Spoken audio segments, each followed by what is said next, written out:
people joining, so we might go ahead and get started here. Welcome, everyone. My name is Lynn Walsh. I'm the Assistant Director at Trusting News. We're glad that you are here today to help us talk about how to cover health reporting and build trust in the process, and then specifically, how do we approach covering misinformation? Today, we are joined with the journalist resource along with Trusting News to host this. And I'm going to go ahead and have the panelists each take just a couple minutes to introduce themselves. Again, while we're doing this, feel free to use the chat to introduce yourself. And first, I'm going to hand it over to Nasim Miller, who's also going to be moderating today. Nasim? Thank you so much, Lynn, for that introduction. And thank you for our panelists for making time to be here today. And thank you for all of you guys for joining. I'm Nasim Miller. I'm a senior editor for health at the Journalist Resource. And it's my privilege to moderate the panel today. Today's panel is an extension of a workshop that we held earlier this year at the Association of Healthcare Journalists. And we wanted to share a quick slide with you. We asked the attendees some questions at the end of that workshop. And this is what some of them said about the challenges reporting about health today. And I'm sure some of these responses resonate with you. And please feel free to share what you see as a challenge in reporting on health and medicine and science today. I wrote about the workshop and summed up the great advice from our panelists in 12 tips. And we're going to drop a link to that story in the chat. But today we are going to focus on 4 of those tips. And we'll discuss these tips with our panelists. And after each tip, Lynn will share some newsroom examples. And then we'll open up the floor to your questions. So let's begin with our first tip then. Karen, maybe we can start with you. In your weekly newsletter, you're very careful about the language that you use. You can tell us, if you could tell us a little bit more about the decisions you make, especially when it comes to choosing language, such as not using the word misinformation, and what are some of the alternatives, and why should we be careful about that? I had a light bulb moment with my mother. We were discussing something not vaccines, and I will say that my mother watches a different cable news network than I do. Actually, I don't watch cable news. She watches the cable news network, and she was saying something to me, and I said, "Oh, Mom, and she said, "Don't say misinformation. I hate that word. It's so condescending." And I was like, "Oh, thank you for saying that. Lesson learned." And we went right back to our newsletter, and I was like, okay, that makes sense, because people who hear misinformation, believe misinformation, do not think that it is misinformation. And it does sound condescending to them. And so we changed it to rumors, what you might be hearing, and really sanded the edges off of our language, debunking it to make it a little less aggressive. And a little more invitational. And that's really what we want to do, is use language that's an invitation for people.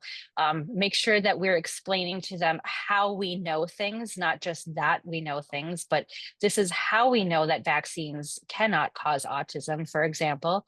And our newsletter is read usually actually by a mix of people who are providers, and then people who are just people who are interested in vaccines, lay people. And because of this, they are not the people we're trying to convince, but we certainly want to convey to them the language that they can use to other folks. And this is probably very similar to what's happening with journalists all around the country. I know I don't need to lecture journalists about being careful about your words, but what you might not realize is that these words are being picked up by people who are then talking to their families about vaccines.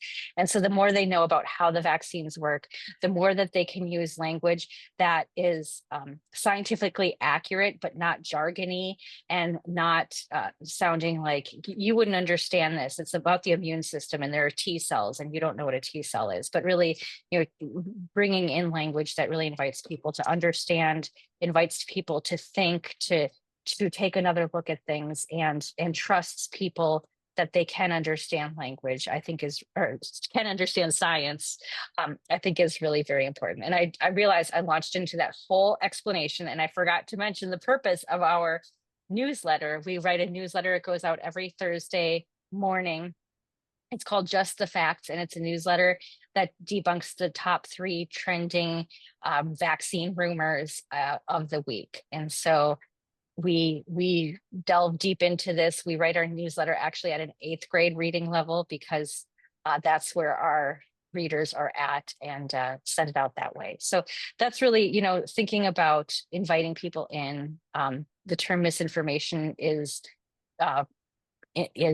difficult. There are also other terms that are really left-leaning or right-leaning terms that we really have to think about. How are we inviting people to take this information in a way that feels comfortable with how they identify and who they are as people. So talking about the choice to vaccinate is something we'll talk about. Talking about the protecting our families, protecting our neighbors, protecting our friends instead of preventing disease in our community are the sort of things that we really try to put forward and to talk about. So I'll just sort of leave it with that, but just really choosing our words as invitations. Thanks so much, Karen. I'm going to go ahead. I'm going to share a couple examples of how newsrooms are thinking about language carefully. And as Karen said, this is something that for most journalists honestly comes as second nature, right? We do really, really think carefully about the language we use, but we often don't get credit for that. And we often don't talk about like why are we using certain words. And so just a couple examples here. This is from a news organization that's a solution news organization. They take a solutions journalism approach to covering health-related topics. It's Bika Sissa. And what I love is they have this FAQ on their page, and they talk very clearly about what their objectives are. And the reason I'm pointing this out is because I like the language that they use to describe how they decide what to cover, how to cover things, and how to talk about what to trust. This is just one snippet from their FAQ, but they talk about how they're doing this all in the light of science. They base their coverage on scientific evidence. They follow a solutions journalism approach, and they explain what that means. That means they don't stop at pointing out problems or grievances. Instead, they evaluate how well or not approaches work to address problems. And they also talk about how they empower both decision makers and citizens. So their whole goal is to empower people to make evidence-based choices and stand up for their rights. So the language here, I think, is really, it's written very well because it talks about how they're trying to empower the individual. Yes, they talk about how they take a science-based approach, but they're not talking about picking a side or not. They're talking about following the evidence and then giving information to people to make their own decisions. And then this is another example. This is from LAist, and explaining decision making is something that we've talked about at Trusting News for years. Transparency around our decision making. This is something we know can build trust. So that example from Bika Sissa is on like an FAQ page on the website, right? That's a great way to get started. But if we want people to really understand why we're using certain language or the purpose of why we're trying to do something, putting it in the story they're reading is really important. And so LAist added this box that added some information about why they were covering this story. And something they mention here about language is they say, you might notice this story uses the term pregnant or birthing people. And that's because in their newsroom, they use language in reproductive health that includes people of different genders who can give birth. This is something that their newsroom has decided on. They're making sure to explain it each time they use it. This type of explanation to your language choices can help people not make an assumption, and instead you're giving them information and saying that it was thoughtful.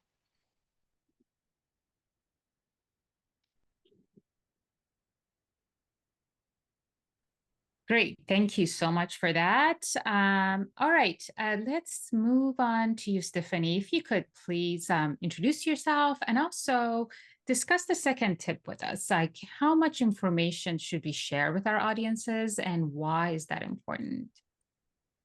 Yeah, thank you so much, Nazim and Lynn, for hosting us, and for all of you, and to all of you for being here with us today, spending a little bit of time. I would just want to recognize that we're discussing these big topics, and there's already a lot of nuance here in terms of how we think about it. So when we think about nuance and information, it is very context dependent, obviously. And I think of everybody on this call knows this. So I'm Stephanie Friedhoff. I'm a professor of the practice at the Brown University School of Public Health, where I run the Information Futures Lab. And I am a longtime journalist. And I've been thinking a lot about all the questions we're discussing today, and working with some of you on some of the solutions. But I think the point of this tip is really for us to just remember for a second that sometimes there's a worry about how much nuance people can handle, and that the research really shows that being open about what is known and what is not known, and trusting people over time with nuance is a much more effective approach than trying to dumb things down to a point where then a lot of misunderstandings can occur. And one way I think about that often is that it is a bit of scaffolding. So the first question is always, when on the specific story that you are covering, and the specific audience that you have in mind, or audiences, is around the basic job of translation that you have in science and health journalism, to take whatever the thing is that's happening and figure out how it relates into people's lives, and that is the starting point. And from there, then the question is how much nuance is needed for that specific story, and what can be placed in other places, given space constraints and time constraints and so forth. So in that context, it's also important to think about more than one communications opportunity. So in journalism, we often still think about the one product that we create and then we move on, when in reality, we're touching these topics over and over again. So over time, we can also include some more details about the nuance, since we want to try to also help people think more critically about the specific topic. And sorry, and when in doubt, help narrate a little bit of that thinking process. So the nuance can also be in narrating through how people got to that conclusion. The current reporting on the vaccines is a good example, in the sense that we've gone through a whole process of learning more nuance about mRNA vaccines, and what the platform really is and can't do. And we're about to enter a phase where we're going to be talking a lot about aluminum and vaccines and the connection to autism, because that is a next topic that is coming up. So happy to share more, but let me stop there. I guess in a way we're talking more about err on the side of explaining more and trusting that people will read it and understand it, rather than keeping it brief and simple. Yes. Thank you, Nazim. Thanks so much, Stephanie. So just a couple examples of journalists, newsrooms, and information providers who kind of do this well. This actually is an example that came from Karen, from your Voices for Vaccines, something that you had shared and linked to. It's a Substack. It's called Deplatform Disease. And the whole purpose of this one post that was made was focusing on the connection between measles and vitamin A, in the idea that could you just fight measles or prevent measles by getting enough vitamin A? That was kind of the premise, or part of what this newsletter was trying to explain. And I think this is just a really good example of how there is so much detail that is provided here about how vitamin A works with the body, how it works then related to measles, and then also how vaccines can help prevent measles, right? And in this newsletter, they have this is just two different slides, but they go into a lot of detail about um, T cells. You know, they talk about things that you really don't normally see maybe on a local television story about this, or even in a lot of general reporting about the issue. And I think it just reinforces the idea that Stephanie made that, we do need to trust that providing some of these details for the audience is something that for some people is going to be really helpful. Now, some people, this might be too much information, right? And so here's an example of this. This is kind of a screenshot deeper down in the newsletter where it gets into more detail about how vitamin A works in the body, how vaccines work in the body, and there's a lot more kind of scientific information that was further down in the newsletter. But earlier up at the top of the newsletter, this is something that's written more for maybe someone who doesn't need that much detail. But by providing both, I think it's a good example of how you can trust your audience with this information and with the nuance. And the first thing here is, it says vitamin A does appear to have a clear benefit in reducing mortality from measles in regions where there is significant vitamin A deficiency. So they go into kind of some of this nuance, right? Vitamin A could be good and helpful, but it's not as helpful as vaccines. That's kind of something that this explains. Another example here, this is from a TV newsroom in Southern Colorado. During COVID, there was an instance there that someone received a vaccine for COVID that basically the shot was empty.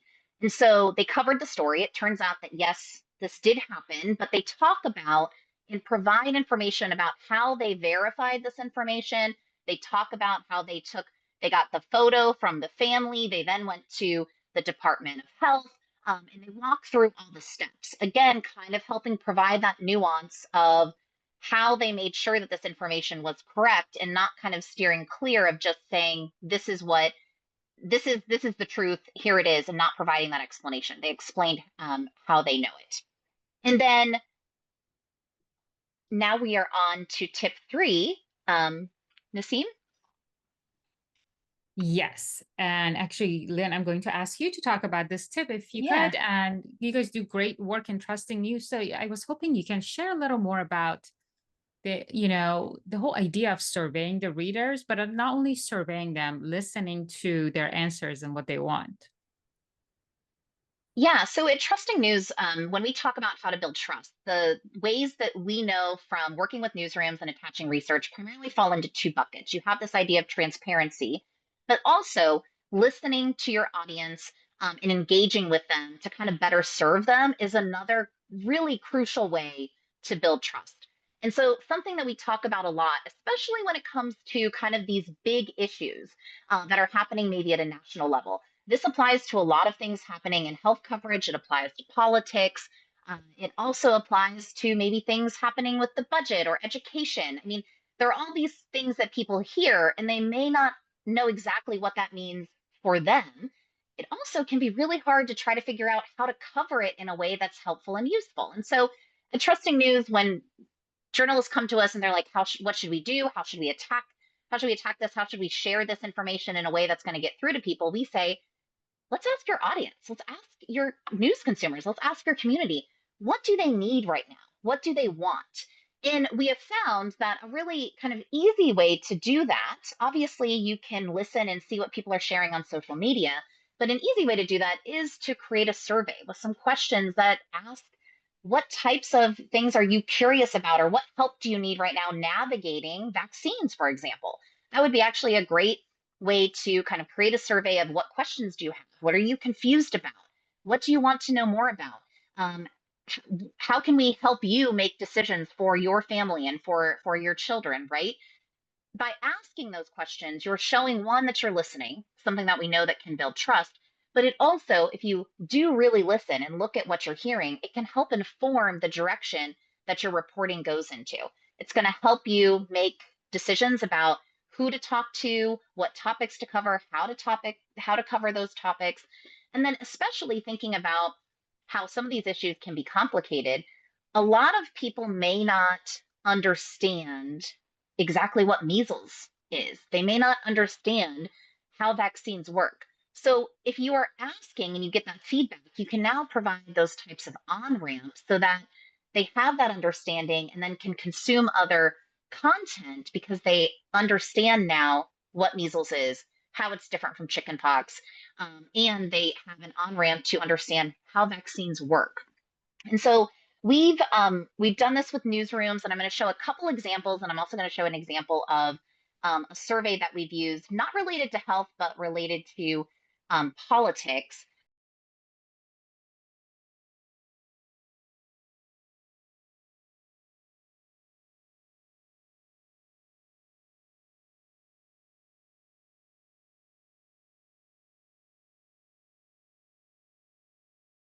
So as I was talking, the example here from USA Today. So this idea that as they were covering COVID, they were hearing people that still were saying it's no worse than the flu. I'm sure all of you, if you were covering COVID and working in health, this is something that is very familiar to you. And so at USA Today, they decided to say, okay, so why do you think this is no worse than the flu? Again, this idea of trying to see where are people coming from? Is there information missing?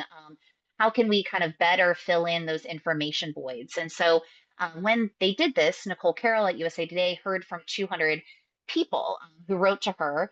She says how she read each one. And then I love this. She shared them with their journalists covering the pandemic. And I think that's really crucial too. It's sharing what we are hearing and sharing this listening from the public to the wider newsroom, not just kind of keeping it, using it as an opportunity to better inform the reporting. And then another example that we have here, this is coming from a reporter in Fort Worth. And she wrote an explainer basically saying why they're covering vaccines. And what I love about this is she, in the why they're covering vaccines, kind of did a brief intro about why they are focusing on vaccines, talked about the increase in people getting children with measles, and then answered some questions. One of those questions was, I don't see my experience reflected in your work. Can I talk to you? And so she says, yes, she's going to continue to report on this and she'd love to hear from you. And so there actually is a Google form, which is the exact kind of example of surveying your audience that we use a lot at Trusting News to say, yes, let's talk about it. Get in touch with me. She also provides her email and phone number. And then also in that Q&A addresses other questions, one of them being, are you pro-vaccine? And she talks about how, what her primary goal is, which is to provide the community with useful, accurate information. And then she says, I'm not a doctor or a nurse. My job is not to tell you whether your child should get any particular vaccine. My job is to accurately explain the benefits and risks. So I think it's just a really good example. And then I said that at Trusting News, we believe in surveying your audiences, asking your audience, engaging with them. An easy way to do that is to create something through a Google form. We've done this with a variety of topics. You just saw that example from the reporter in Fort Worth. Most recently, one of our examples is just around, all the things happening at the national level. How can we as a local newsroom best keep you informed, and what do you want to know most about what's happening at the national level? And so we created a survey for newsrooms to use. Again, a tool to just better listen, get feedback on what's going to be helpful and useful, and then use that to help guide your coverage. And so Nasim, we are at tip number 4. Great. Thank you so much. And just going back to what Stephanie said, please take deep breaths. That's the best tool you have. So if you still notice your body is wound up, please rely on that simple tool of deep breathing.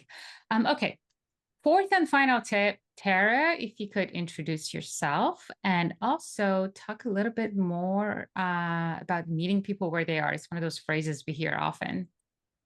Yeah, thank you, Nasim. My name is Tara Haley. I'm an independent journalist, and I report on infectious disease and how to cover it for the Association of Healthcare Journalists as their infectious disease lead. And I've been reporting, like many people here, on misinformation or things that you hear that may not necessarily be the whole story, which is how I sometimes put it, Karen, for a long time, a decade and a half. And one thing I've found over that time is that, well, let me back up, actually. I just maybe 30 minutes ago was reading the KFF Monitor, which I highly recommend. They have a newsletter on vaccine attitudes and tracking that they send out. And one of the things that was mentioned in this morning's newsletter was that It's not that people don't trust, this authority, that authority, whatever. It's that they don't know who to trust. It's not that they don't believe a vaccine is safe. It's that they don't know if a vaccine is safe. So I think one of the ways that I have found in my experience that you can build trust through your work as a journalist, or whatever context you're trying to do this in, is by building bridges through your language in a sense of shared values. And it doesn't have to be explicit. You can do it subtly. And I'm going to give some examples, but it starts with thinking about who your audience is, or who in your audience you're trying to reach. Sometimes when I'm writing something, I think very specifically about who within the larger group of people might be reading my stuff is the audience I actually want to reach. It's kind of like the idea of when you're arguing on the internet, you're not arguing for the sake of the person you're arguing with. You're often arguing for the sake of the people who are watching the argument. And that's actually the more important audience. So think about what your audience is, what their existing beliefs and values are, and keep in mind that your goal is not to challenge those beliefs or those values, but to use them as sort of an entry point for what you're trying to convey. So part of that, I'm going to repeat some of the things you've already heard, which has to do with meeting people where they are. You don't talk down to your audience, but you don't talk over their heads. You talk to them and you use language that they're comfortable with, or whatever kind of code switching language can suggest that what they're taking in is something that doesn't contradict their own values. It may or may not align with their values, but they need to at least feel invited in without feeling challenged. As soon as someone feels challenged, if they feel like their beliefs or values are being attacked, even subtly, then they're going to shut down and you've lost them. Part of that's also acknowledging what's scary or what's uncertain or what's understood. There are risks to vaccines. They might be very small and people might think they're bigger than what they actually are. But starting with, yes, there are risks, or there are things we really don't know about environmental toxins, or pharma companies are profit driven and have committed fraud in the pursuit of that profit, which doesn't mean that they can't make good products that are really important to us. But I think sometimes acknowledging those things, while also conveying the accurate information, and trusting your audience with nuance is a way to meet people where they are, because you're affirming something that they already believe. And it helps as an entry point. A part of this also, and this is kind of interesting because I'm not going to contradict what was said earlier, but I'm going to point out when to do this and when not to. Consider your terminology. We heard earlier about using the term pregnant people, and I have several publications that require use of that, which I support. However, a lot of times when I'm talking in contexts where I'm not required to use that, I will intentionally not, I will find a way to go around the issue. I will say, instead of saying pregnant people, which that two-word term in that order is actually very triggering to a lot of people, because they see that as a woke sign. That term tells them, oh, this person has different values than me right off the bat. So I will work around it by saying blah, blah, blah during pregnancy, or people who do blah, blah, blah and are pregnant. Like I'll literally move around the words to avoid the term pregnant people. I do the same thing sometimes with undocumented immigrants. I'm not going to say something like illegal aliens. Like I hate even saying that term because it's such an offensive term. But I will say something like people who may have arrived in the country without legal, not legally, or something like that. In other words, I'll say the same thing in a different way that is not charged. It's not using the sort of charged term that either side uses. Now, sometimes you don't have a choice in that, but it's a way to, you have to think about what kinds of terms might set off, I guess, or trigger an audience member that I need to kind of stay with me for a little bit longer, if that makes sense. And it doesn't mean you use offensive terms. It means you just consider, like you're conscientious about what you're using. You can sometimes use language mirroring and code switching. Also, I recommend always using links liberally when you're explaining, but being thoughtful about what those links are. Are they mostly going to MSNBC and New York Times and Mother Jones? Or are they going to more neutral sounding or neutral feeling publications? Are they going to be paywalled stories, or are they open access? Can the person actually access them, or are you expecting them to already have a subscription to what you're linking to? If you can, link to things that your audience already trusts, like a local source, or even The example I often give people is when I was trying to explain to my father Hugo Abrego Garcia's situation, I actually found a really good Fox News explainer, and I sent that to him. So thinking about where people are coming from, and it's a little bit of hand holding, but it's not doing it while compromising your values. Another thing that I do when I'm meeting people where they are is I loved what Karen was saying about not using the term misinformation. I'll often say, well, you may have heard this, but that's not necessarily the full story. I don't even say it's like rumor is a great example of saying that, but there's different ways you can say it. And sometimes using more words, even though it's not succinct, is more neutral sounding.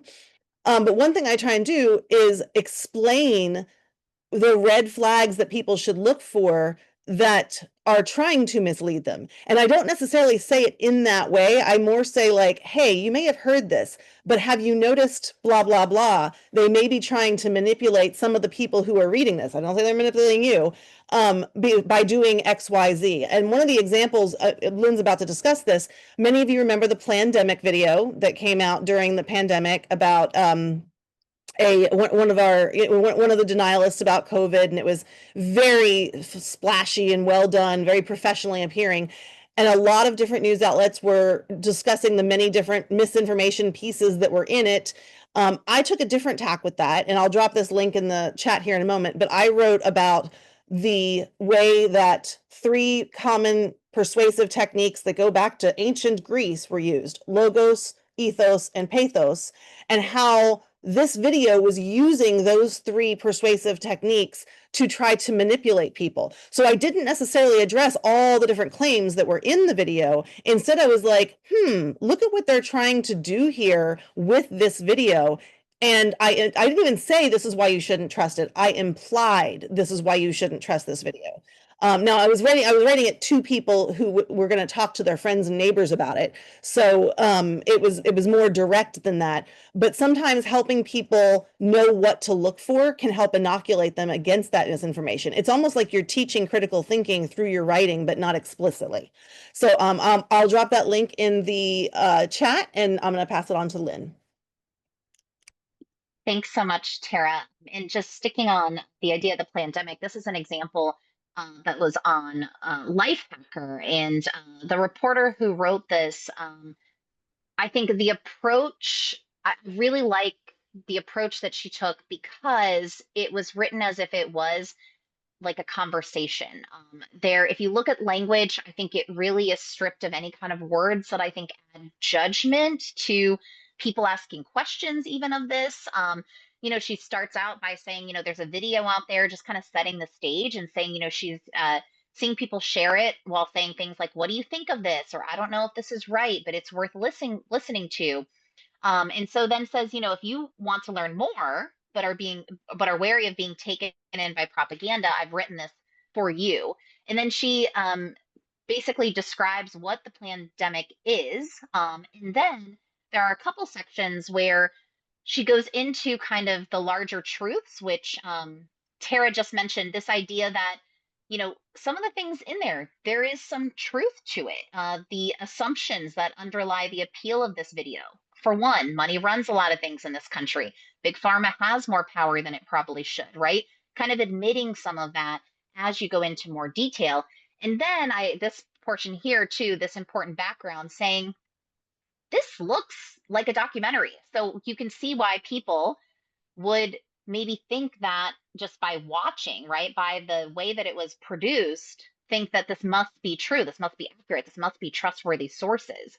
And then goes on to explain why, while that may be true, here's some other information that you should know about who is behind it.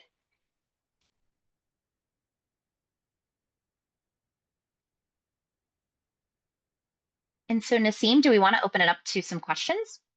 Yeah, I think that's a good idea. We have questions, and while we are sorting that out, Stephanie, I wanted to send you one quick question, and y'all can also chime in.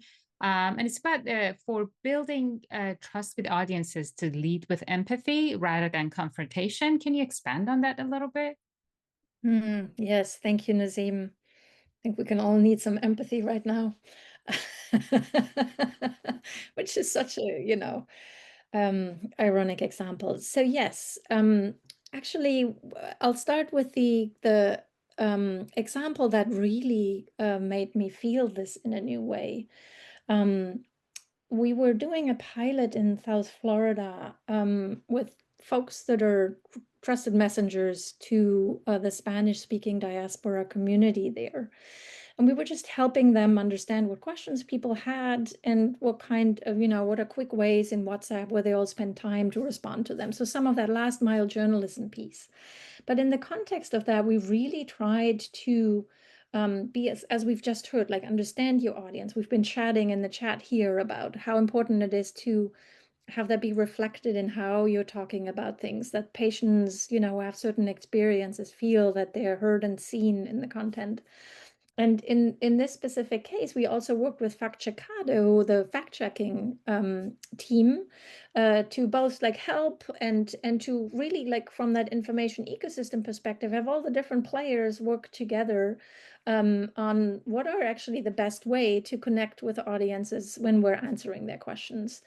And what was so striking about that was that we automatically landed, there was a question about vaccines and autism as life goes. And in the response, we immediately like wrote, well, that's such a scary thought. And, here's some ways to think about it. So in an engaging, empathic way, and the Fact-Checkado response at the time was like, no, vaccines do not cause autism. And the colleagues there were like, oh my God, we need to change how we are writing our fact checks, because like we're used to and are communicating in ways that are yes about the facts, but often that comes across as the guy nobody wants to talk to at the dinner table because they're just spitting facts.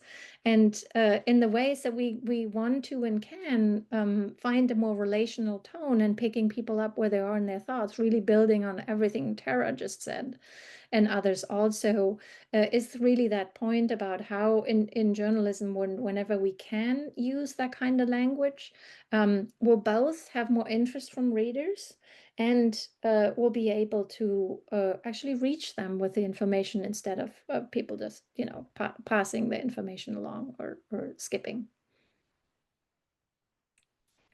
Thanks. And Nassim, I do see a question here I'm wondering that I think would be worth answering. And maybe Karen, Tara, even Stephanie, if you have. It's a question around managing and handling data collection, especially with all the firings around data collection and the current administration. I think also the question of trusting data that's coming from the administration. Tara or Karen, any thoughts on how journalists should guide that? I just want to mention that one of the important things mentioned there was VAERS, which is the Vaccine Adverse Event Reporting System, which I'm probably not telling anyone anything they don't know here, but it is an open source data collection system. It is used widely by anti-vaxxers to, they go to the CDC Wonder site, they type in the word death, and they go look at how many deaths were caused by this vaccine. So, I mean, just in that little piece there, I think it's really important to explain to audiences how this data is collected and how it's used, because VAERS is actually a very useful and important part of our safety monitoring system. It's really important for scientists who are monitoring it to look for safety signals. And certainly the Johnson & Johnson blood clot issue was an example of that. So I think that, providing some context about how the data is collected and how it's being used is really important. Especially, as you said, data collection is changing right now. Some people are not feeling too certain about it. I know I have learned a lot about how jobs reporting data has happened because of really good journalists lately. And I think the same thing can happen with our health data and how that's collected. Another very short point, some journalists have done a really, really good job lately talking about the vaccine safety data link and why that information is kept private and why scientists can't just go digging through it. But it is part of HIPAA laws that it really is your private information that's kept by your healthcare system. So that work is being done. I think it's important to continue being done. I'll pass it off to Tara to take it from there. Great points, Karen. It is important to know, like she said, not only how VAERS is useful, but how it can be misused as well. The most common misuse of VAERS is to treat it as though the denominator is the whole population, basically, as opposed to people who have just reported the information. It's a passive system. I wasn't actually sure with Dawn's question if she was asking about how, like, where to get trustworthy data or how to communicate that data to our audiences, or what to say about that data. I wasn't actually sure what the question was, so I can try and address all of those, but feel free to clarify that, what you were, what aspect of that you were wanting to address. Obviously, as journalists, we have to trust the data that we have. So, I mean, one thing we have to do is think about where that data is coming from. But I do think it's useful to explain where that data is coming from to our audiences and why you can trust one piece of one data set and why we shouldn't trust another data set. And a really good example of that right now is ACIP with the CDC versus the AAP, or the Vaccine Integrity Project, that is being done over at the University of Minnesota. So it used to be that we could trust the CDC's recommendations that came from the Advisory Committee on Immunization Practices. But now we can point out that the people who had the combined institutional knowledge and experience there are no longer there. And we can highlight, hey, here's a couple of people who are on ACIP, and sidestep the fact that some of them are conspiracy theorists and anti-vaxxers, and focus instead on they do not have the experience to be able to analyze this data. For example, consider the number of PubMed citations. I don't, maybe not necessarily, how many citations they have on this versus someone who's there now. So you can address the fact that some of the people who are on that are not people who have, you're not saying they're ideologically biased, even if we know they are. Instead, you're saying they don't have the requisite experience to be able to interpret this.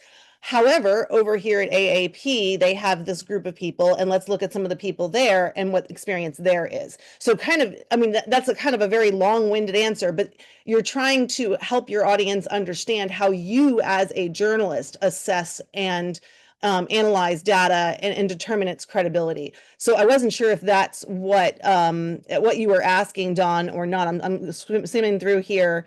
How accurate is the data? How being trustworthy, and how trustworthy? Right now, if you're getting data from the federal government directly, assume that it's all suspect, basically. I mean, that's just the reality we're in right now. We have to assume it's all suspect. There are some agencies that have been more compromised than others, but it's really hard to know that right now. What I am doing is trusting individual scientists saying things that I know based on their history or what they've previously written or published or said, that they are not going to compromise the data they are going to attach their names to. It's not an ideal situation, but there's not really a lot of options. I mean, we're living in a fascist country right now. That's just the reality. And we have to consider what that means for the data that we're getting from official people. Like Karen was saying, on the official job numbers, the job numbers that first came out were accurate. The next ones that come out probably won't be. So I hope that that answers your question.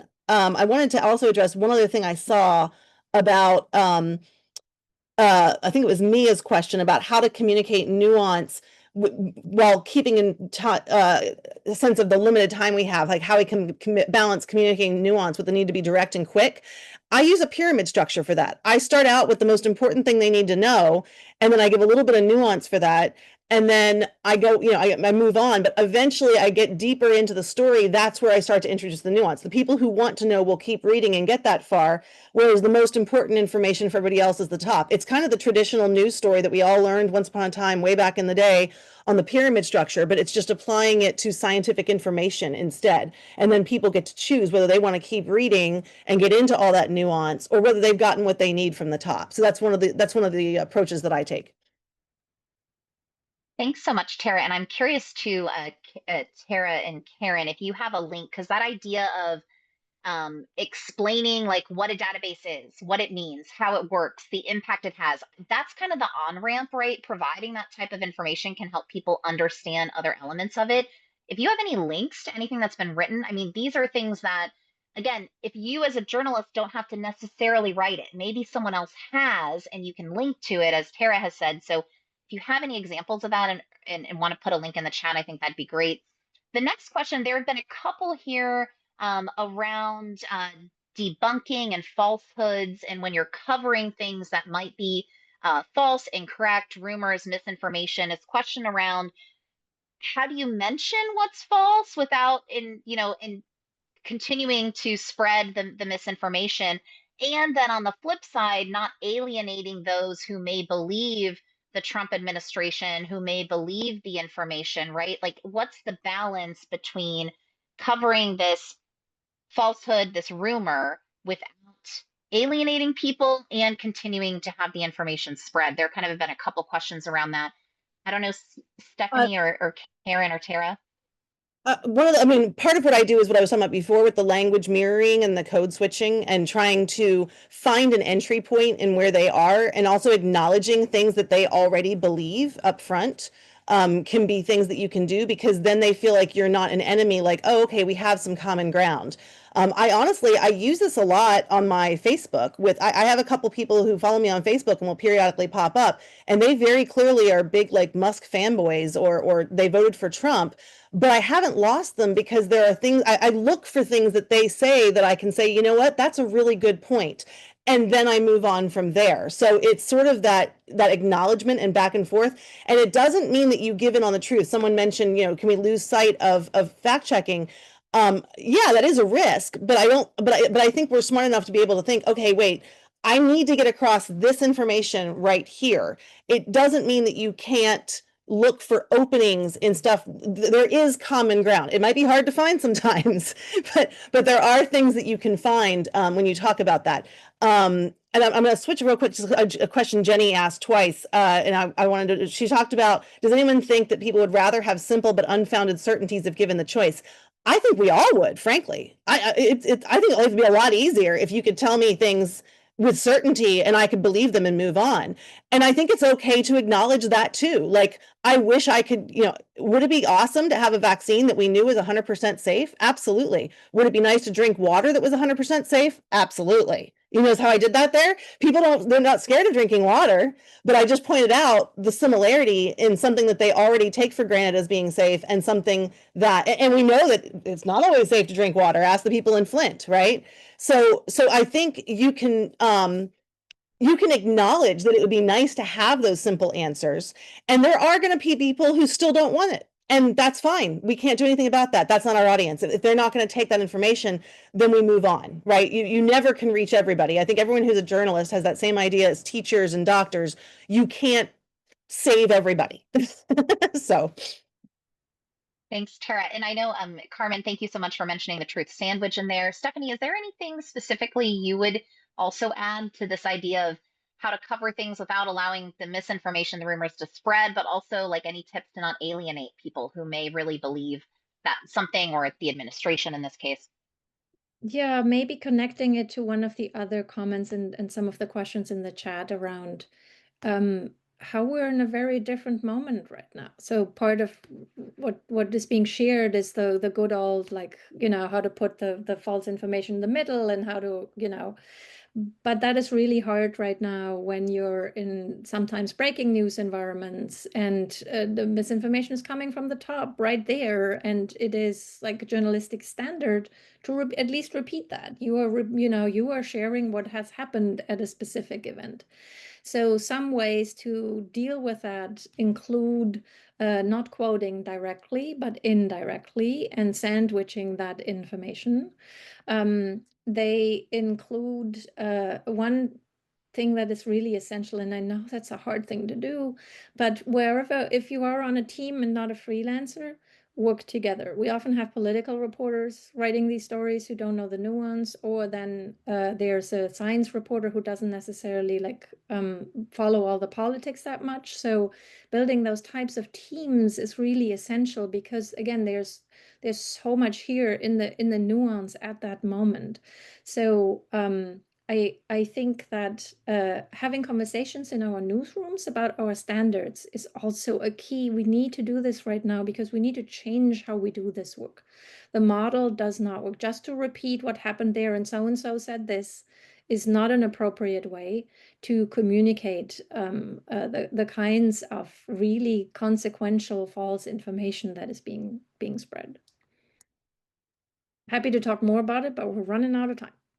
I know we're right up. We're right up with only 2 minutes left. Thanks everyone so much for joining us. And again, apologies for what happened in that experience. Thank you, Stephanie, for guiding us through that. I really, really appreciate that. And I think everyone else did as well. We just are really grateful that all of you took time to be here and listen to some of these tips and share some of the tips that you have as well. You know, at the end of the day, if we want communities to have accurate information, we're going to need to find a way to navigate this new information ecosystem that's becoming more complicated by the day. And I really do believe that these tips will help us do that. And so, Nassim, I don't know if you want to also just kind of close it out. You did such a beautiful job of highlighting this panel from when we were in LA all together in person, and with that, with uh, your write up and your article. So I'm going to put a link there. And I don't know if you wanted to say anything else as I share that. No, just wanted to thank everybody for sticking around and for your great questions. And going back to Stephanie's tips, please do something nice for yourself today. Take a few deep breaths. And thanks for all the important work that you do. We really appreciate it. Thank you, everyone. I also just put in the chat just 2 ways that you can keep up with the work we're doing here at Trusting News and at Journalist Resource. And thank you so much to panelists, Tara, Karen, and Stephanie. I always just learned so much from all of you. And Tara, yeah, go ahead. One quick thing is the work we do is really, really effing hard. It is okay to acknowledge that it is hard. And we don't reach most of the people we want to reach. And sometimes it feels like it's absolutely pointless. And I think of it a lot like when I was a high school teacher and some kid comes back to me 20 years later is like, Miss, remember when you said blah, blah, blah? Yeah, that did blah, blah, blah. And all of a sudden their entire career and life changed because of one thing I said. That's what makes it worth it. And I might get like 50 different comments hating me for something I've written, but that one person who slides into my DMs and is like, hey, that piece you wrote on such and such really helped me. Thank you. Focus on those people because those people are then the ripple effects that affect other people and then other people and other people. It's the tip of the iceberg in a good way. Okay, so I think that's really important to remind ourselves that tip of the iceberg. There's that huge iceberg underneath of an impact we're never going to see, but we are doing that. So it really is important that we keep doing this really hard work.